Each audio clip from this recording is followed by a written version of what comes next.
right, good afternoon. We're going to get started. This is a regular meeting of the Hamilton County Board of County Commissioners, January 23rd, 2020. Happens to be my birthday. I know, so we're going to do our best. I'm very distracted today. Got on my red skirt, I'm very distracted. So anyway, I'm not going to tell you how old I am, but I'm well in, let's say, well in to the career and the lifetime. So we're going to do introductions. Leslie Hervey is on my far right. She is the assistant to the clerk of the Board of Commission, which is Leslie Hervey, or Jackie Paniotto next to her. Our newest commissioner, Victoria Parks, is to my right. To my left is the vice president of the commission, Stephanie Samara Dumas.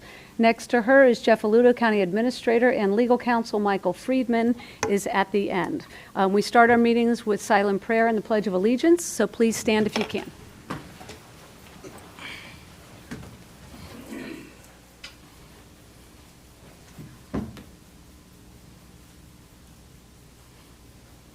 Amen. Pledge allegiance to the flag of the United States of America and to the republic for which it stands, one nation, under God, indivisible, with liberty and justice for all. All right, I'm going to make a motion to approve of the minutes of the previous meeting. Second. Yes? Yes. Yes. Thank you. I don't have any speakers cards, and so we will move into the comments and motions of the commissioners. Commissioner Samara Dumas. Thank you, Madam President. I have a few comments to make this afternoon. First of all, I always like to let my constituents know what I'm doing during the week. So it was a little bit of a slow week. But I was able to be involved with our NACO Professional Development Academy. It's a leadership academy, and I'm just so excited about it. It's a 12-week program, and it's going very well. I'm learning a lot of things as it relates to developing my team and also developing myself. I met with Maura Weir, who's the JFS director, and she's going to be helping us to implement the Boys to Men initiative, and she has monies that she can use for that purpose, and I see her back there. And we had a great meeting the other day on Friday to talk about how we can not only use the monies, but being focused on where those monies are going to be used and what programs we're going to start, such as mentoring and tutoring and school issues and problems and also social activity. A lot of our young men don't have the opportunity to go to places that we go to for cultural arts and activities. So we're going to put that into play for that Boys to Men initiative. In addition, I attended on Saturday the Evanston Celebration Excellence reception. They do a lot of great things in Evanston, and they're up and coming in Evanston, so I was very proud to present proclamations there.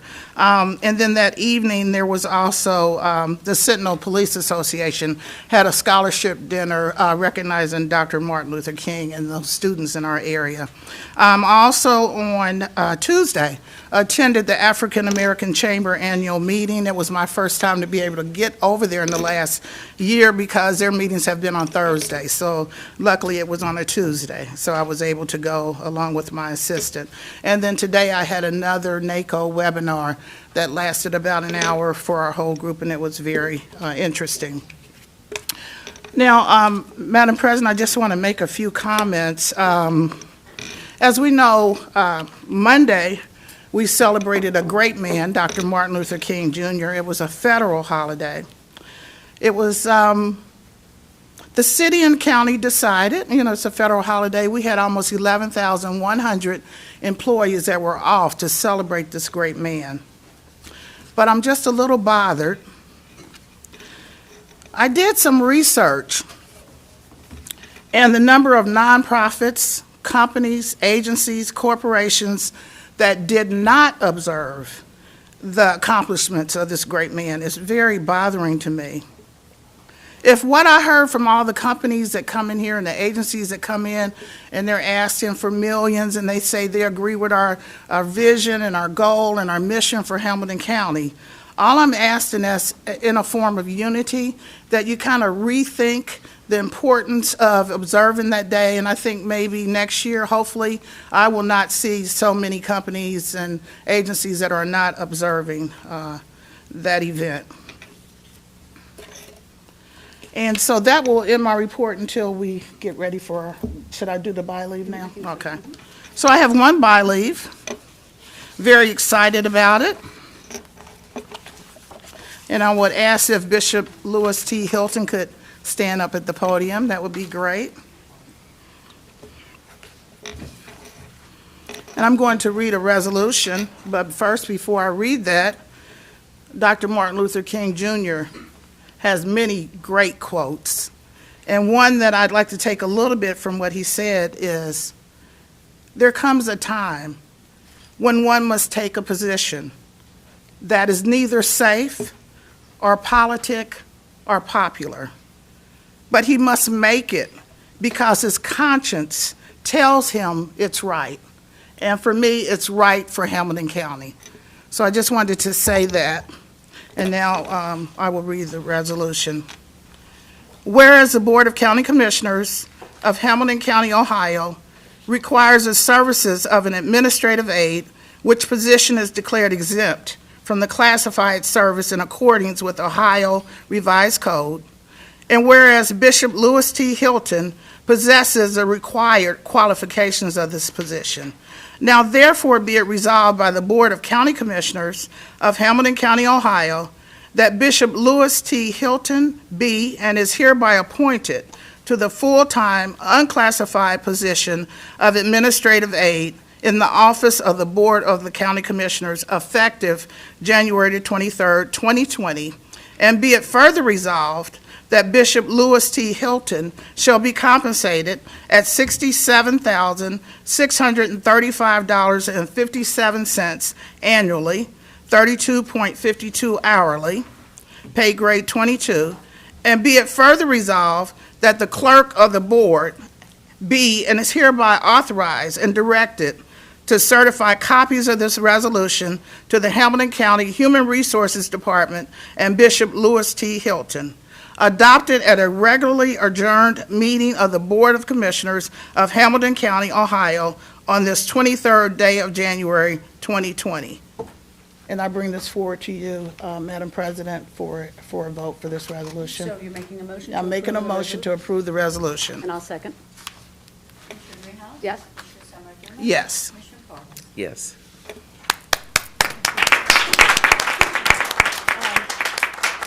Madam President, if I could, although there is no ceremony, I'd like to officially give you the key to your office. Oh, that's like a key to the county. Okay? Yes. And here, I'll shake your hand. We can shake your hand. They always love pictures. Thank you so much. You're so welcome. I'm so honored. Thank you. Thank you. It's an honor. Yes. And Madam President, if I may, Bishop, if you could stay up there. If I may, allow him to make some comments, and if you'd also like to do that. Okay, well, thank you. I want to first honor my Creator, my Lord, and my Savior, Jesus Christ, who I believe has assigned me to assist all of His people. And I'm honored that Commissioner Dumas saw something in me that would bring me down to this great commission. I look forward to working with her. I look very much forward to working with President Commissioner Denise Treehouse. I look very much forward to working with Commissioner Victoria Parks and your staffs. It's all about what can we do for the good of the people. And I'm just honored by the opportunity, and I look greatly forward to working with you. Thank you. Thank you. All right, thank you. Thank you. Thank you all for being here to celebrate. And welcome. Welcome to the county. We look forward to working with you as well. Thank you so much. Thank you. If I just may, I just want to thank my wife for being here. Yeah, I got to do that. I wouldn't be good. That's good. Thank my wife and my sister and everyone else. I got so many calls and so many others. So thank you all for coming to celebrate this great moment of my life. I thank all of you. Thank you. Thank you. All right, very good. Commissioner Parks, by leaves. Or comments or motions? No comments. Okay. Oh, goodness. All right. I have a couple of things. I, too, attended some of the MLK celebrations on the holiday. And we, as a board, offered a proclamation during the breakfast for MLK, and so I offered that on behalf of the board. The city did the same, so I was glad to do that on behalf of all of us. Also, I attended a ribbon cutting yesterday in the West End across from the Cat House next to St. Joe's. It's the 821 Flats project. It is going to be, or I think it already is, I think it opened today, 57 units of housing for people who have mental disabilities and would otherwise be homeless.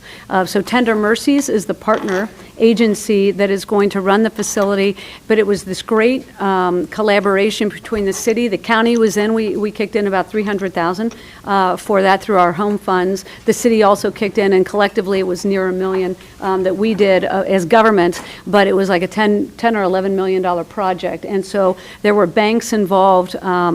Greater Cincinnati Behavioral Health is going to offer services in the facility. Over the Rhine Community Housing was a partner, and so all of the partners were there to celebrate the opening of this facility, and it is very nice. I don't know if any of you have gone to the Tender Mercies facilities that are really, they're very close to Washington Park and on 12th Street.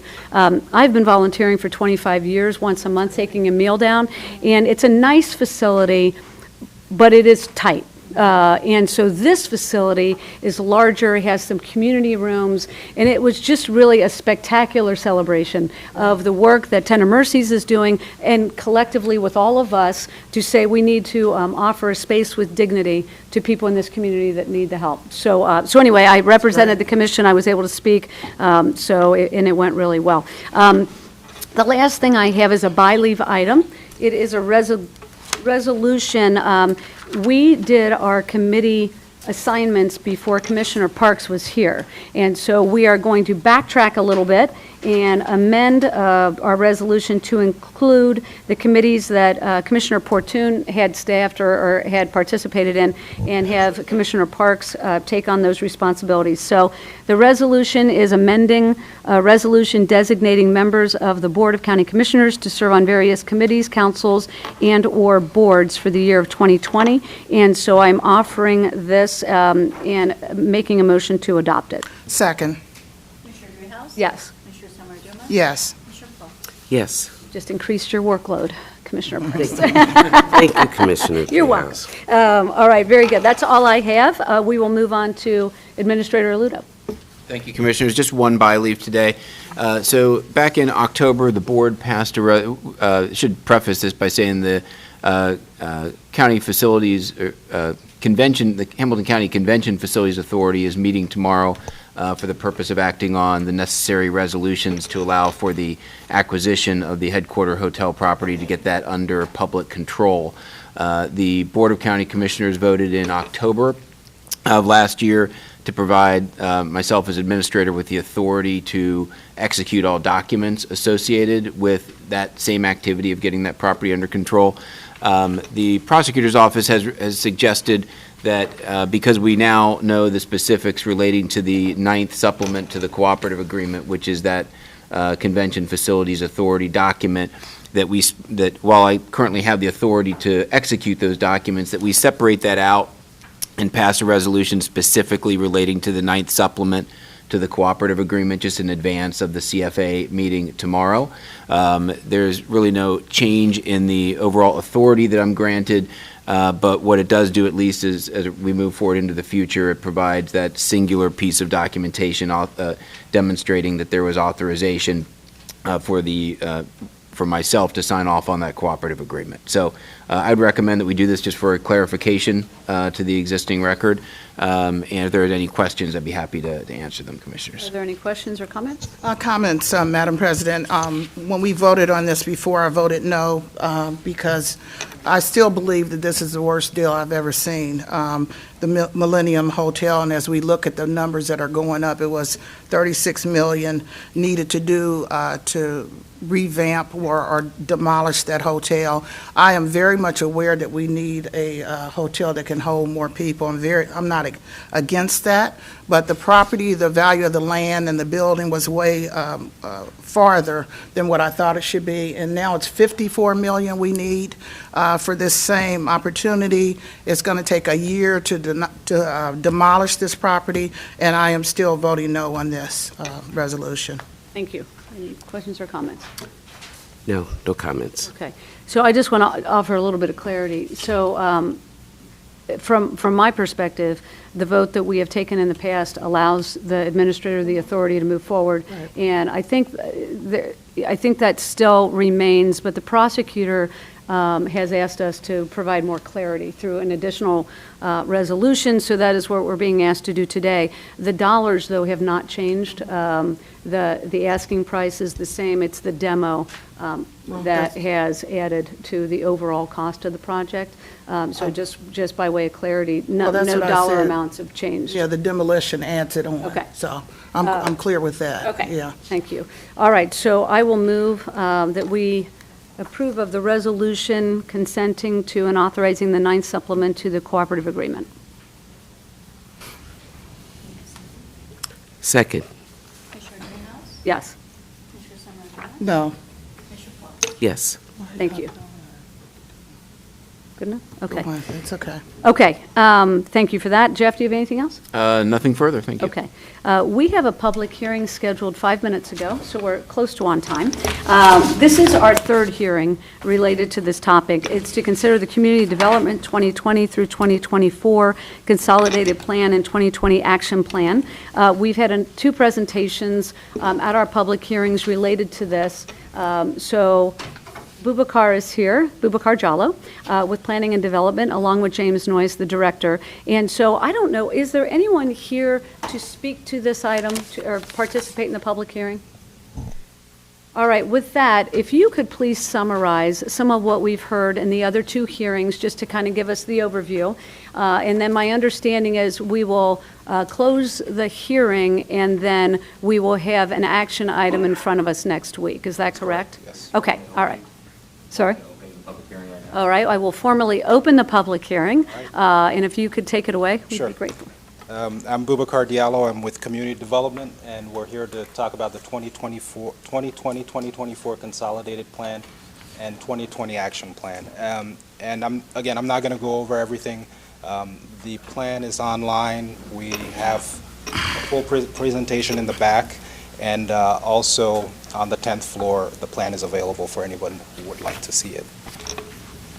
Basically, the Consolidated Plan is designed to help us assess our affordable housing and community development needs and market conditions, and to make data-driven and place-based investment decisions. We take the Consolidated Plan and we carry it out through the 2020 Action Plan, and that provides us with a concise summary of the actions, activities, and specific resources that we will be utilizing every year to address the priority goals that were identified in the Consolidated Plan. We have, and again, it's going to be really brief, so we have three sources of funding: the Community Development Block Grant, which is our largest program, the Home Funds, and the Emergency Solution Grants. As you can see, the Community Development Block Grant last year received roughly $3.3 million. The Home Investment Partnership Grant, we received $1.3 million. And then the Emergency Solution Grant, we received a little under $300,000 for a total of a little under $5 million. These are all the participating jurisdictions. There are 41 of them. 6 do not participate in the program. And the City of Cincinnati, they receive their own funding, just to highlight that. Quick map of the participating jurisdictions in yellow and the non-participating in gray. And I'm not going to go through the whole process unless someone would like to hear it.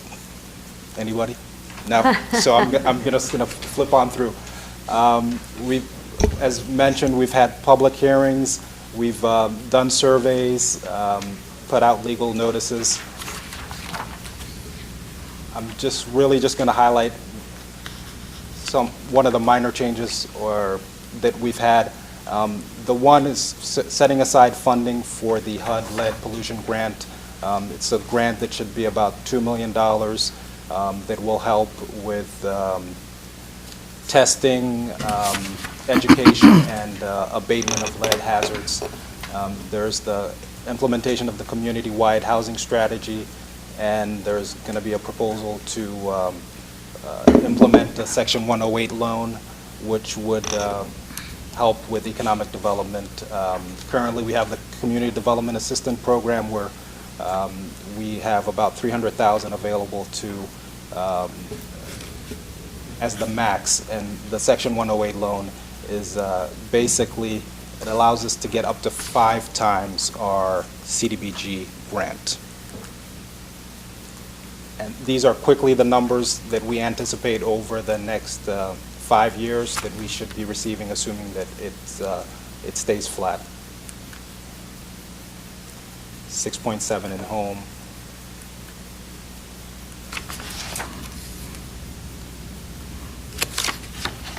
About 1.4 with the emergency solution grant.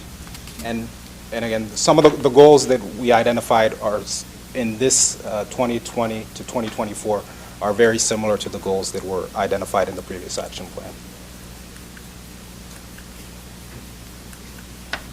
And again, I'm just flipping through. Like I said, the major change I highlighted,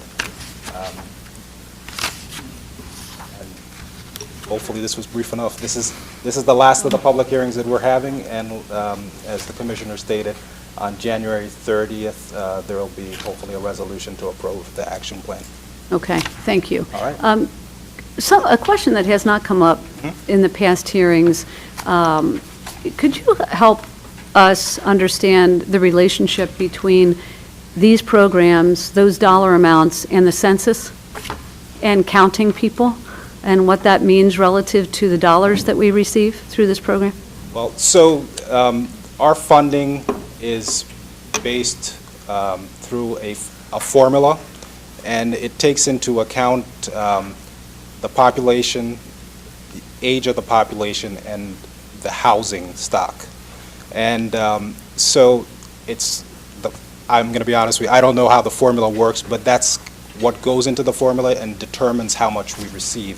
So my guess, clearly, a better count from the census, accurate count could potentially, depending on, of course, what shifts in population exist, could potentially lead to more funding. Yeah, I didn't mean to put you on the spot, Oh, no. but you're right. I mean, and I just wanted to be clear about the importance of a good count, because it wasn't our number, like in the 70s, I believe. 70, I think, for the city count, 70% were counted, and about 74, I think, outside the city in Hamilton County.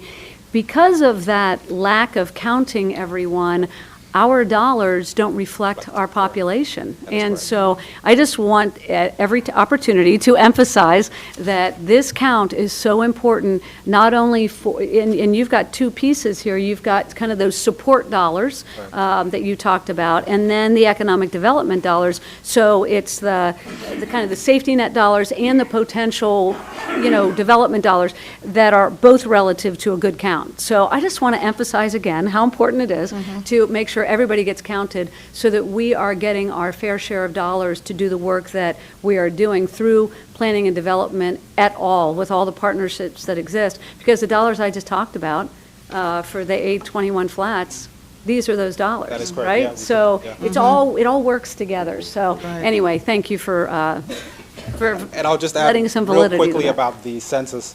Our department, community development, did contribute some money to help with reaching the hard-to-count population. So to, again, help get that number higher. Thank you. And we do have an event tomorrow morning, I believe it is, City County, to talk again about how important it is to have a complete count. So thank you for doing that. Any questions or comments? I have no questions.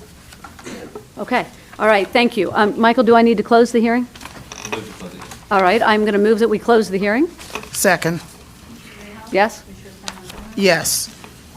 Yes. Thank you. And so we'll look forward to seeing you all next week with a resolution to have approve of the plan. Thanks. Appreciate it. Madam President? Yes. Just outside the scope of the hearing, just one quick comment I wanted to make, because I know as we televise these, and we've had some public comment in the past on some of the programs, I just wanted to point out that especially that there's been some focus on the homelessness prevention aspect of this, and I think in total, our federal entitlement grant as it relates to home, CDBG, and emergency solutions grants are in the $3 to $4 million range, I think, in total.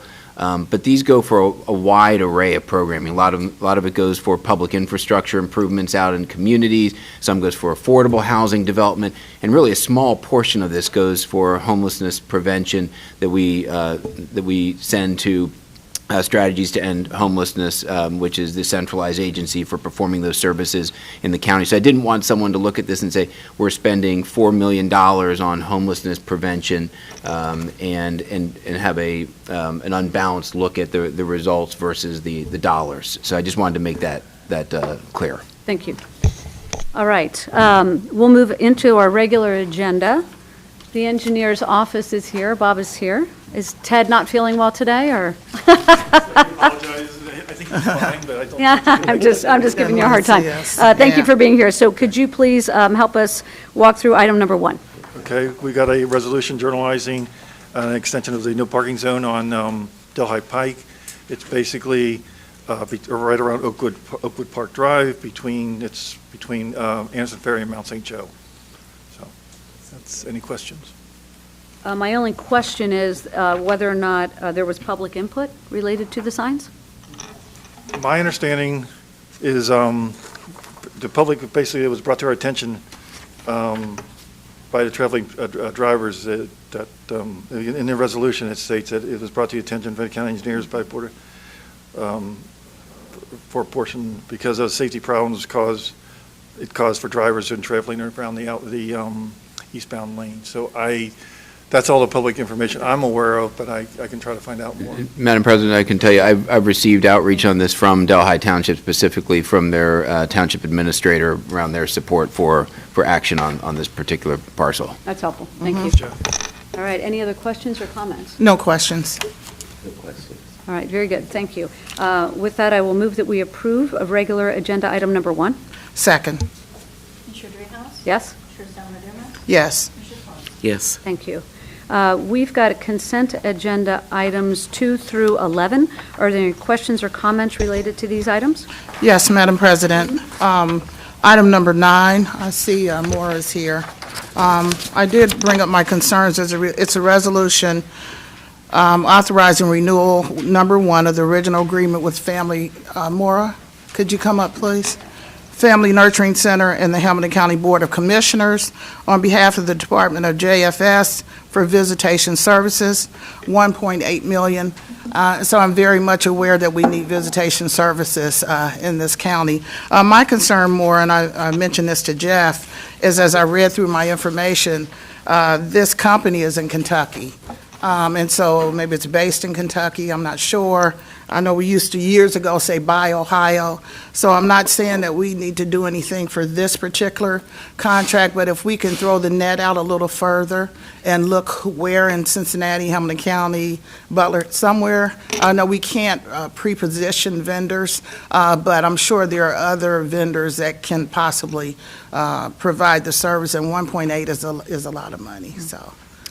So you're right, they are based in Kentucky. They have offices in Ohio. We did through the RFP, I'm sorry, I'm looking at my notes. We had through the RFP process 2 local organizations in Ohio. One was Buckeye Ranch and one was Safi, but they were not willing to negotiate the rates. So and Safi only wanted to provide visitation for children that they served, so not the whole population. Okay. So that's how the selection process worked. Okay.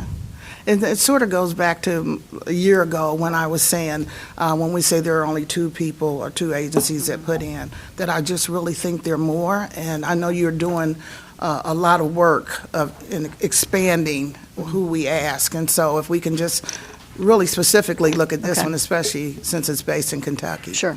Thank Follow you. up. Yep. Okay. Any other Thank you for all questions? you do, Maura. Any other questions? Thank you. Any other questions? Okay. Any other items on which we have questions? Or No comments? other items. Anything, Commissioner? No. All right. All right. I will move then that we approve of consent agenda items 2 through 11. Second. Commissioner Dreehouse? Yes? Commissioner Samara Dumas? Yes. Commissioner Price? Yes. Thank you. We have some travel items, requesting authorization to travel at the county's expense. Coroner's got an employee going to Tampa, Florida. Engineer's got an employee going to Columbus, and then the engineer has 5 employees also going to Columbus. I will move to approve of the travel items. Second. Commissioner Dreehouse? Yes? Commissioner Samara Dumas? Yes. Commissioner Torres? Yes. Thank you. Before we move into executive session, anything else for the good of the cause? I have nothing. Nothing. All right, very good. Then I will move that we go into executive session pursuant to RC Section 121.22G3 to conduct a conference with an attorney for the public body concerning MSD. Second. Commissioner Dreehouse? Yes, Commissioner Samara Dumas? Yes. Commissioner Torres? Yes. thank you.